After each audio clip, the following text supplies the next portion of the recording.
বিকেল হলেই কিন্তু বিভিন্ন ধরনের স্ন্যাক্স খেতে ভালো লাগে।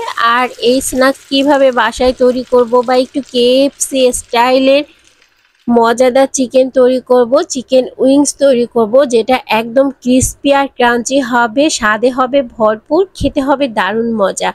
আজকে সেরকম একটা চিকেন উইংস রেসিপি আপনাদের সাথে শেয়ার করছি, আশা করছি খুব বেশি ভালো লাগবে। আর এই রেসিপিটা ফলো করলে একদম খুব সহজে বাসায় তৈরি করে ফেলতে পারবে, যেটা 2 থেকে 3 ঘন্টার মতো একদম মুচমুচে থাকবে আর যেটা স্বাদ হবে অসাধারণ। তো আজকে তৈরি করে দেখাবো চিকেন উইংস। আসলে উইংস আমরা খেতে অনেকেই পছন্দ করি, আর এটা কিন্তু এভাবে ফ্রাই করে খেতে খুব বেশি ভালো লাগে। আর এটা কিভাবে ক্রিস্পি আর ক্রাঞ্চি হবে সেই টিপস অ্যান্ড ট্রিক্সগুলোই আজকে আপনাদের সাথে শেয়ার করতে যাচ্ছি।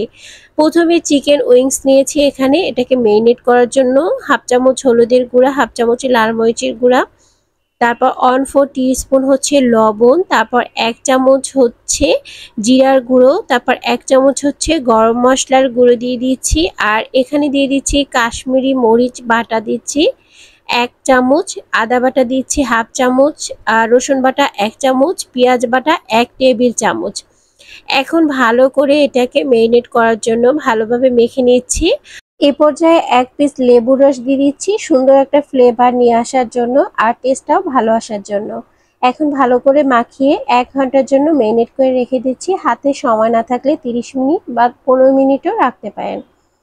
এই পর্যায়ে এখানে আমি 1 কাপ হচ্ছে ময়দা নিয়েছি, হাফ চামচ মরিচের গুঁড়া নিয়েছি, 1/4 টিস্পুন নিয়েছি বিট লবণ, আর 2 টেবিল চামচ নিয়েছি কর্নফ্লাওয়ার। এখন ভালো করে একটু মিক্সড করে নিচ্ছি হাতের সাহায্যে। আর এই যে কোটিংটা করা হবে এটা দিয়ে টেস্টটা কিন্তু খুবই ভালো আসবে। আপনারা যারা বিট লবণ পছন্দ করেন না তারা কিন্তু এটা স্কিপ করতে পারেন, আপনারা নর্মাল লবণটা একটু ব্যবহার করতে পারেন। তো এ পর্যায়ে আমি 1 পিস উইংস নিয়েছি আর এটাকে একটু কোটিং করে নিচ্ছি। আর কোটিং করার সময় অবশ্যই উইংসের গায়ে অনেক বেশি প্রেসার ক্রিয়েট করা যাবে না। ময়দা দিয়ে এরকম উপরে তারপর আস্তে আস্তে করে চেপে দিতে হবে, ময়দার গায়ে প্রেসার দিতে হবে, উইংসের গায়ে কিন্তু প্রেসার ক্রিয়েট করা যাবে না। এখন এটা কোটিং করা হয়ে গেছে, নর্মাল পানিতে ভিজিয়ে রাখছি। আপনাদের সুবিধার্থে আমি আরও একটা কোটিং করে দেখাচ্ছি। সেম ভাবে কিন্তু আমি কোটিং করে নিচ্ছি। আর এভাবে যদি কোটিংটা করেন তাহলে কিন্তু চিকেনের গায়ের উপরে যে আর কি লেয়ারটা হবে সেটা কিন্তু অনেক সুন্দর হবে আর খেতে দারুণ লাগবে। আবারও ভিজিয়ে রাখছি। এই পর্যায়ে ভিজিয়ে রাখা প্রথম যে উইংসটা ভিজিয়ে রেখেছিলাম সেটা আমি উঠিয়ে নিচ্ছি, আবারও কোটিং করে নিচ্ছি। আপনারা যারা চিকেনের উপরে লেয়ারটা পুরো খেতে চান তা সেক্ষেত্রে 3 থেকে 4 বার কোটিং করতে পারেন বা 2 বার 3 বার কোটিং করতে পারেন। আমি এখানে 2 বারই করে নিচ্ছি, যেহেতু আমি লেয়ারটা পাতলা খেতে পছন্দ করি, ঘনটা আমার ভালো লাগে না। তো এ পর্যায়ে আমি একদম কোটিং করা হয়ে গেছে, যেটা আগে গরম করে রেখেছিলাম। আর এই পর্যায়ে তেলে দিয়ে দিচ্ছি। আর চিকেন ফ্রাই তৈরি করার সময় বা চিকেন উইংস ফ্রাই করার সময় অবশ্যই কিন্তু ডুবো তেল ব্যবহার করতে হবে। আর চুলার আঁচটা কিন্তু এ পর্যায়ে আমি মিডিয়ামে রেখেছি। হাতে ঘড়ি ধরে 10 থেকে 12 মিনিট ফ্রাই করলে কিন্তু এটা হয়ে যাবে। আর অবশ্যই কিন্তু ডুবো তেল ব্যবহার করতে হবে। অল্প তেলে চিকেন ফ্রাই করলে এটা কখনোই ভালো লাগবে না, ক্রিস্পি হবে না, খেতে কিন্তু একদমই বাহিরের রেস্টুরেন্টের স্টাইলে হবে না।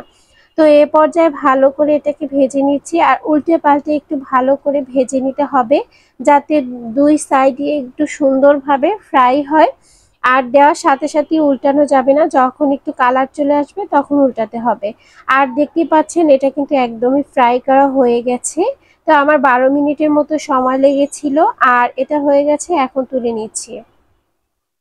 আর পরিবেশন করে আপনাদের সাথে শেয়ার করছি। আমার রেসিপিগুলো যদি ভালো লেগে থাকে অবশ্যই একটু লাইক শেয়ার কমেন্ট করবেন, আমার চ্যানেলটি সাবস্ক্রাইব করতে পারেন। যারা ফেসবুক থেকে দেখছেন তারা পেজটিকে ফলো দিয়ে রাখতে পারেন।